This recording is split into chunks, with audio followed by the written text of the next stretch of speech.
Another type of reaction is the reaction between cations and anions in solution. Here is the silver cation reacting with two cyanides to form a complex. Now at first glance, this type of reaction looks like it's the opposite of a KSP.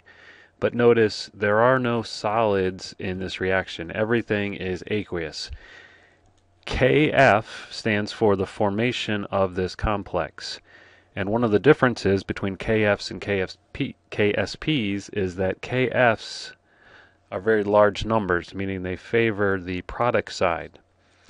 So if we had a solution where this was our starting ice chart, we've seen this before when we have a very large K, we're favoring the product side, but we're starting with no products, all reactants, which tells us we're going to have to force this reaction to go 100% to the product side and then do a second ice chart to let it come back to equilibrium.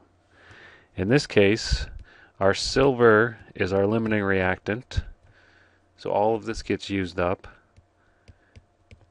Using the 2-to-1 ratio, we can calculate how much cyanide remains, and then 1-to-1 ratio to calculate how much of the complex we make. Just like before, that ending row is the start for our next ice chart.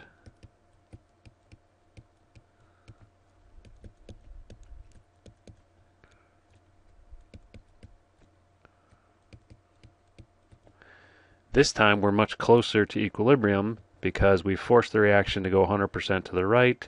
Now it's going to go back to the left.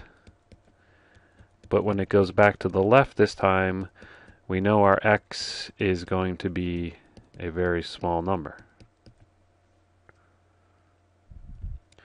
So we can plug into the formation constant, 1 times 10 to the 21st, products divided by reactants.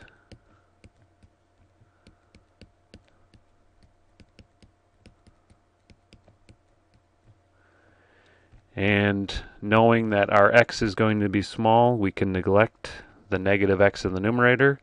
We can also neglect the plus 2x in the denominator. And we can solve this equation for x.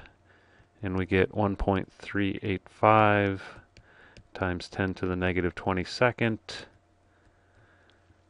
That's the molarity of silver that would have been left given this starting condition.